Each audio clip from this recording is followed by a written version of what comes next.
Quer aprender a ter resultados como esse na internet sem precisar aparecer em vídeos no YouTube? Então clica no botão aqui embaixo, faz a sua inscrição no meu treinamento Ranqueamento de Vídeos no YouTube, o Pulo do Gato, que lá eu vou te ensinar tudo o que você precisa saber para trabalhar com o YouTube em vídeos onde você nem precisa aparecer. E no vídeo de hoje do canal, São Paulo vence, mas não se classifica na Sula. Vamos ver as perspectivas aí do São Paulo para agora, para o fim da temporada, análise, opinião e muito mais. Então, vamos embora pro vídeo! Ouvir as suas primeiras palavras aí sobre a eliminação. Já te adianto que ainda não li nada do que a galera está escrevendo aqui, mas tem muitas críticas ao Caleri, porque não jogou bem, ao Rames, porque perdeu o pênalti. Mas queremos ouvir você que estava dentro do estádio, Arnaldo. Não vou dizer que gostou, adorou e tudo mais. Você não gostou, nem vou fazer essa pergunta clássica. Mas quero que você fale também sobre a sensação da torcida depois do jogo, que acho que é uma coisa importante. Quando você puder não estar falando, mutar o seu microfone para vazando a galera aí. Tá. Bom, galera, salve a todos. A sensação da torcida é a mesma que eu venho acompanhando no Morumbi, sobretudo da molecada que era pequena, tipo criança, quando o São Paulo entrou nesse jejum, tinha 10, 9 anos, e que agora, 10 anos depois, com 19, 20, não viu o São Paulo ganhar quase nada. É aquela situação, putz, será que nunca vai dar pra gente? Tem essa sensação, sobretudo entre os jovens. E a torcida do São Paulo tem muitos jovens hoje, né? Tem gente, tem garotinho, garotinha e adolescente entrando na fase adulta, vários, então acho que tem essa situação. No jogo em si, eu acho que a torcida do São Paulo não conseguiu ter a mesma pegada das outras duas viradas, porque o time também não correspondeu àquilo, né? O que a gente sabia antes de começar que esse time era bem melhor que o São Lourenço e o Corinthians. E é muito melhor que o São Lourenço e o Corinthians. Taticamente e fisicamente. Fisicamente, o futebol hoje, cara, fisicamente faz... E o São Paulo tá pregado, cara. O São Paulo tá com um problema físico e o campo mostra isso, saca? O campo mostra. E acho que aí, quando você não tem uma atuação coletiva boa, e o São Paulo teve atuações coletivas muito boas contra o São Lourenço e contra o Corinthians, você depende das individualidades. E as individualidades do São Paulo não estiveram bem, né?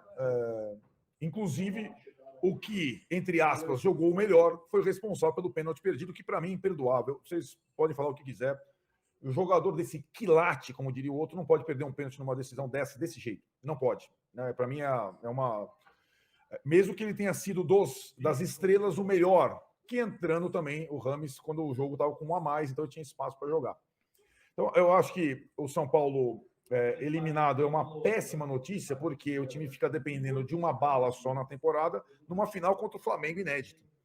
E o time não está no seu melhor momento, como, por exemplo, esteve quando venceu o Corinthians, inclusive fisicamente. E alguns jogadores se preocupam particularmente, eu acho. Menos o Rames Rodrigues, então eu vou falar agora do Rames Rodrigues. Agora, o Rames Rodrigues vai daqui no final de semana para a seleção colombiana. Então o Rames Rodrigues está fora de cogitação para o duelo com o Flamengo. Primeira coisa, já estava antes desse jogo. E está para começar jogando. O time não está acostumado a jogar com ele e vai demorar um tempo. Então o São Paulo tem que se remontar na data FIFA sem o Rames Rodrigues para tentar chegar com o Flamengo em bom nível. E a partir de domingo, na marra, não sei como, porque não tem perna o time, antes dessa parada, tentar a reabilitação via brasileiro para melhorar a situação no brasileiro. Achava muito importante ter passado hoje para você ter duas opções e poder jogar com essas opções e essas possibilidades de título. Mas combinamos o seguinte, se a gente analisar as duas partidas do confronto, ele mereceu passar, jogou melhor que o São Paulo no cômputo geral, né? E acho que uma coisa do estádio que influencia muito é a cobrança de pênaltis, né? Eu estava falando com você hoje, antes, né, Tirão? Eu falei, esse jogo vai para os pênaltis. O Estudiantes perdeu em casa, o Racing perdeu em casa, o São Paulo perdeu em casa. Porque quando você tem a sensação que você poderia ter vencido, ainda mais com um a mais, o impacto do estádio na batida de pênalti, ir para os pênaltis é um problema, né? Eu só não esperava que o jogador mais tarimbado do time fosse o cara que perdesse o pênalti. Se o São Paulo perdesse esse disputa com o Beraldo perdendo, eu inocentaria o Beraldo e beleza, faz parte do jogo. Mas o Rames Rodrigues não poderia perder. Tem um detalhe importante, na hora da disputa, que o campo deu a perceber o Rafinha como capitão, eu não sei, ele faz a menção de bater no gol da Independente, onde foram batidos os pênaltis do jogo com o Sport. Isso faz uma diferença para quem bate e para quem defende, ou para quem vai bater o adversário, bastante grande. E o árbitro ordenou a cobrança do lado oposto, né? E acho que aquele inferno que a gente teve no São Paulo Sport, no gol da Independente, na disputa de pênaltis, não teve dessa vez no estádio. E acho que talvez o mais difícil fosse o primeiro pênalti. O Caleri converteu. O Caleri, acho que é um capítulo à parte, a gente vai discutir bastante, porque acho que tem coisas extra rendimento técnico acontecendo com o Caleri, que é um jogador muito importante, mas acho que o mais difícil era abrir e converter. Ele abriu, converteu, e aí o Rames Rodrigues chutou na lua. No começo ali, foi a minha primeira fala aqui, foi São Paulo foi eliminado, tal. Acho que foi um confronto bem ruim do São Paulo. Na verdade, o TEC e a LDU e o técnico da LDU foi, para mim, melhor nos dois jogos. Hoje, de novo, né? Conseguiu incomodar bastante o São Paulo no primeiro jogo, nem se fala. Então, achei que o confronto foi ruim do São Paulo, né? Porque o jogo contra o Corinthians, você não dá para dizer que o São Paulo jogou mal contra o Corinthians. Tomou 2 gols do Renato Augusto, mas jogou. É aquele que você fala, bom, hoje foi doído, né? E aí, no jogo da volta, fez. Contra o São Lourenço, não jogou tão bem fora de casa, mas também não foi um desastre. E aí, em casa, fez o jogo perfeito. Eu achei muito ruim contra o São Lourenço também, Tironi. Achei bem ruim. Achei que a qualidade da LDU é melhor, mas o São Paulo jogou muito mal na Argentina, na minha opinião. Mas aí, o jogo de hoje, acho que para mim foram 2 confrontos ruins. Que o São Paulo jogou pelo menos 3 tempos mal. Os 2 tempos de lá, e nem se fala, embora tenha melhorado um pouquinho no segundo tempo. E o primeiro tempo de hoje foi muito ruim. E aí eu falei, o São Paulo tá eliminado, beleza. Agora tem que virar a página, tem uma final vinda por aí. Eu tô um pouco preocupado. Você falou da questão física, que eu não tinha pensado nisso. Mas eu tô preocupado porque o São Paulo não está jogando bem. Eu acho que o São Paulo tem 2 jogos bons nos últimos muitos jogos, né? Dos últimos muitos jogos. Em casa ou fora de casa. Fora de casa nem se fala, mas em casa também não vem jogando bem. Isso me preocupa para essa final. Vai ter a data FIFA para descansar, para botar todo mundo nos boxes aí, calibrar o pneu e voltar. Mas isso também vai acontecer com o Flamengo, né? Para o Flamengo ligar uma chavinha lá e a coisa funcionar com a quantidade de jogador que tem, o Flamengo minimamente organizado é muito melhor que a LDU, muito melhor que o Corinthians, muito melhor que o São Lourenço, muito melhor que todo mundo que passou, porque o São Paulo passou. Então, é aquilo que me preocupa. Mas mandem aí as suas mensagens. Quer comentar? A galera tá mandando mensagem aqui. Não, a minha preocupação justamente é essa dependência sim, como o Magno e o Maurício falaram, a final é do torneio mais importante, do torneio inédito, mas depender dessa final para a temporada é muito arriscado. Por isso, das duas, acho que o São Paulo, além da questão física, Tironi, eu acho que tem uma situação que foi colocada hoje, sobretudo, que o time ainda não está treinado para os novos jogadores, né? Então, assim, que chegaram.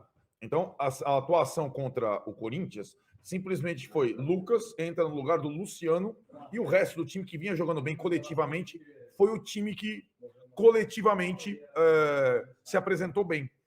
O time hoje, isso foi, acho que a minha dúvida no começo era como que os 3 iriam jogar, né?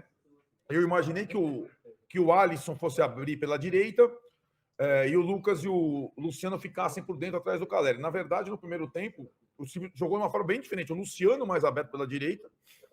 Então é a primeira vez que joga desta forma e não funcionou muito bem mesmo, porque o São Paulo não tinha jogada pela direita, porque o Rafinha não passa. O Luciano vai cortando sempre para o meio. E alguns jogadores, aí que tá, eu vou chegar em alguns jogadores fundamentais para esse jogo coletivo.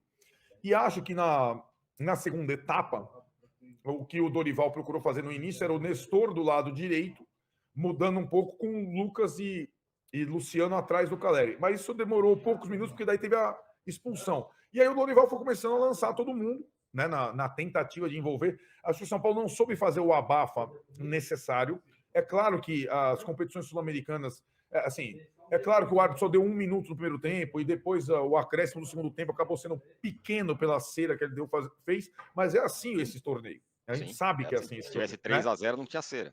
Exatamente. E acho que algumas coisas assim, então eu vou falar 3 coisas que eu ouvi no estádio, eu estou vendo muito no chat aqui. As primeiras, Rafael, o goleiro que não pega pênalti.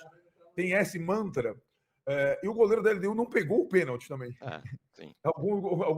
O cara bateu, o Ramos bateu para fora.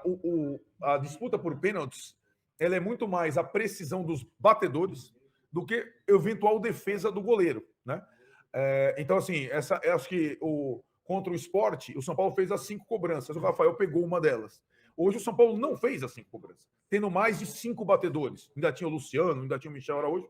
Então tem essa situação. Esse é o primeiro ponto. Segundo ponto, Caleri, que está mal fisicamente, tecnicamente. Mas, se a gente acompanhar, o que me preocupa, isso não é qualquer coisa. Aquele depoimento do Caleri, dizendo da solidão, da situação, lá depois do jogo contra o Santos, que foi dado uma... Isso é muito preocupante, né? Porque isso vai além da questão... eu acho... Pois é, então eu acho que assim, que sempre foi um jogador vibrante, contagiante, ele não está sendo esse jogador, né? E ele depende muito disso, né? Da luta, da força, da entrega. Ele não está conseguindo. Esse é um ponto importante. Também porque eu acho que está sendo utilizado demais, jogando demais, jogar lá na Independência, Belo Horizonte. E o segundo ponto, que é um jogador fundamental, além dele, que era fundamental na equipe anterior, é o Pablo Maia. O Pablo Maia está mal. O Pablo Maia não voltou a ser o jogador que ele era. E isso compromete muito a dinâmica do time. Ele era o principal jogador, lembremos, do Dorival. O principal jogador do time. E hoje, quem compensou tudo aquilo foi o Alisson, que o Alisson fez uma partida em 10 funções soberba. E é um jogador que a gente ninguém contava com o cara. E, de repente, ele bateu bola na trave, participou da mudança da expulsão, jogou de primeiro volante, jogou de segundo volante. O cara tentou de tudo. Talvez tenha sido o jogador, fora os 2 zagueiros ali, que mais jogou, muito mais que as estrelas, né? Num jogo decisivo. E acho que as estrelas, ou o jogador acima da média, eles funcionam quando o conjunto está bem. E o conjunto de São Paulo não está tão bem como estava há pouco tempo. Muito por conta das quedas de Pablo Maia e Caleri, que eram jogadores vitais nessa engrenagem. E o São Paulo, assim, poderia ter passado hoje, né? Eu acho que, no geral, a LDU friamente mereceu mais no que foi o confronto, mas pelo que foi o jogo, o São Paulo poderia ter passado, teve chances, o Caleri não viveu uma grande noite em termos de aproveitamento. Segundo tempo teve uma jogada, e acho que a gente vai falar sobre a mudança de postura também do primeiro para o segundo tempo, além da expulsão, a mudança, a entrada do Wellington Rato deu ao São Paulo pelo lado do campo, algo que o São Paulo não tinha no primeiro tempo. Não gostei muito não da escalação propriamente dita, mas do desenho que o Dorival colocou em campo no primeiro tempo. Mas na segunda etapa, com o Rato, teve uma tabela dele com o Luciano que foi lindíssima. O que é que faltou no primeiro tempo? Eu não gostei de como ele colocou o Luciano e Lucas juntos, né? Quando eu vi a escalação do São Paulo, sem o Rato, com o Nestor na esquerda, com o Lucas, com o Luciano e com o Caleri, eu imaginei que fosse ser o Lucas aberto pela direita e o Luciano ali próximo do Caleri, onde ele gosta de jogar. E não foi, porque assim, o Luciano ficou às vezes mais pela direita, mas ele e o Lucas muito por dentro, próximos do Caleri, o Lucas de fato centralizado e ninguém passando pela direita. Ora caía Luciano,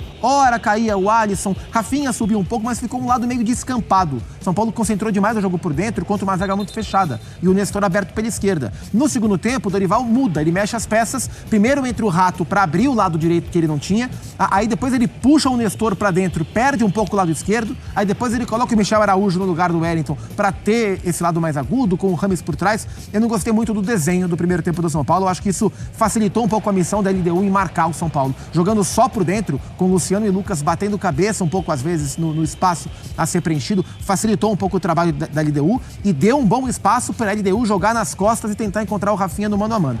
Mas, no segundo tempo, com o Rato lá, teve uma tabela lindíssima dele com o Luciano e ele deixou o Caleri embaixo do gol para fazer o gol, o Caleri não conseguiu. Então, assim, o Caleri participou do jogo, mas em termos de definição foi uma noite ruim do centroavante do São Paulo. Então, acho que em termos gerais, não foi a melhor atuação que o São Paulo teve, não. A gente viu em situações semelhantes, né, perdendo o jogo da ida fora de casa por um gol de diferença, contra o Corinthians e contra o São Lourenço, né, nas duas Copas, o desempenho do São Paulo no Morumbi foi um desempenho afirmativo, impositivo, merecedor da vantagem. Hoje não foi. São Paulo não repetiu o mesmo padrão de atuação que repetiu contra o São Lourenço e que repetiu contra o Corinthians. Méritos também da LDU, que jogou muito mais do que o Corinthians e muito mais do que o São Lourenço nos jogos do Morumbi. Porém, dona... Então, pessoal, com relação ao jogo de ontem, São Paulo não estava bem, né? como foi dito pelo Arnaldo, mas acho que é óbvio, né? Quem acompanha o São Paulo, o trio da frente não foi legal. Caleri tem aí, parece, problema pessoal, né? Separou da noiva e tal. Perdeu um gol debaixo do gol. O São Paulo teve diversas oportunidades, principalmente no pé do Caleri. E o Caleri não foi efetivo do jeito que costuma ser. Custou a classificação também, né? Mas não é só nas costas dele, né? O Luciano não foi bem. O Lucas melhorou um pouquinho no segundo tempo já com um a mais, mas também não foi bem. Muito bem marcado, né? O pessoal reparou que o Lucas é diferenciado, né? Desde que o Caio Paulista se machucou, o Wellington, cara, é uma negação. Muito mal na esquerda. O Pablo Maia teve problema com o pai que faleceu, depois se machucou, não vem jogando legal, também não vem bem. Então, assim, quem salvou ali, você pode dizer, a dupla de zaga e o Alisson que se matou. O restante da equipe nula, o Rafinha é mais o terceiro zagueiro, dificilmente apoia. E aí você melhora no momento que o LDU perde o jogador, e aí você coloca o Rames, que entra bem junto com o Rato. Né, que as oportunidades começam a aparecer, mas cai no pé dos caras que não estavam numa noite feliz, ponto, entendeu? Agora o São Paulo tem esse jogo contra o Curitiba, depois tem a parada aí da data FIFA para tentar se preparar, principalmente fisicamente, tecnicamente, coletivamente, recuperar o que já conseguiu atingir, para que esteja tinindo aí nos 2 jogos finais aí da Copa do Brasil, dia 17 e 24 de setembro, que a parada é muito mais dura contra o Flamengo, que se tiver minimamente arrumado é muito mais difícil que esses times que o São Paulo jogou. Então, é preocupante, é um momento preocupante, um momento de instabilidade, de queda do São Paulo. Mas cabe agora ao Dorival resolver, né? Também vamos ser sinceros, né? A entrada do Rames, do Lucas deu uma desorganizada. Tá, mas também se não fosse pelo Lucas ali, meu amigo, a gente não tava na Copa do Brasil. Só isso, né? Então, e não estávamos vivos no segundo jogo da Sul-Americana, porque ele faz o gol ali, que assim, Quito era para ter ido pro brejo, né? E ainda assim o São Paulo chega com chance, mas ele deu um time muito organizado, muito forte fisicamente, catimbeiro a rodo, mas faz parte, nada que a gente não esperasse, né? São Paulo ainda assim venceu, não tomou gols, mas foi para os pênaltis, e aí, vamos ser sinceros, o Rafa é muito arame, mas não é culpa... Não, cara, quando chega nos pênaltis, assim, tua expectativa que o São Paulo vai vencer é o cara chutar pra fora, bater na trave, porque o Rafael não vai pegar. Ele não vai pegar, cara. E eu não sei nem como é que ele pega pênalti, é muita sorte, entendeu? Porque realmente esse aspecto é muito fraco. Ele é um bom goleiro, tem dado São Paulo segurança durante os jogos, mas em decisão por pênaltis a gente já viu algumas aí, cara, não é o ponto forte dele.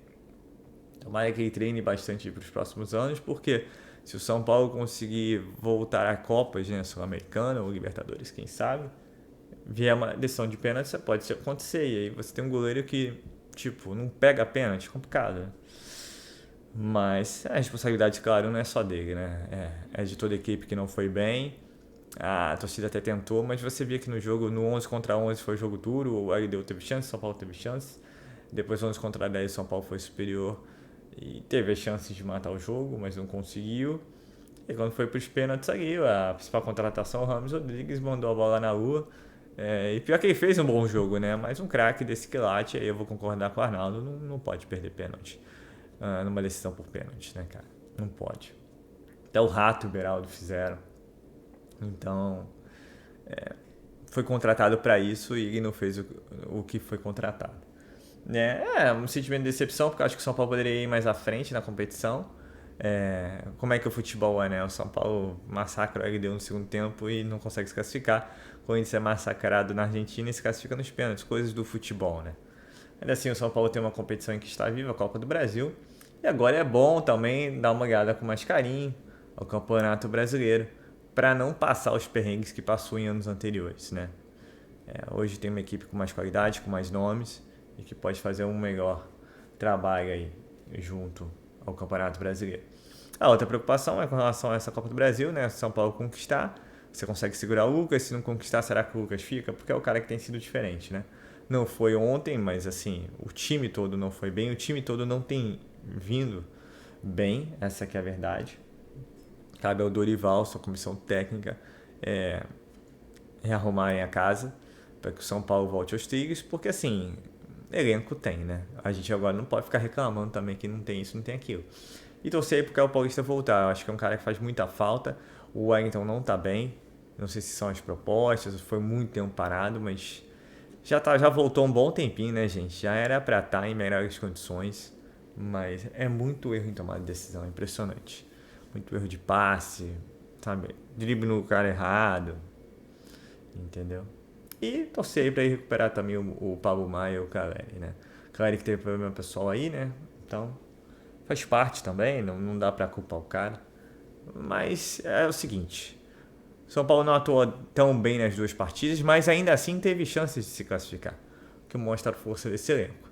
Agora é acompanhar o São Paulo no Campeonato Brasileiro e nas duas finais aí, jogos decisivos contra o Flamengo na Copa do Brasil, dia 17 e 24 de setembro.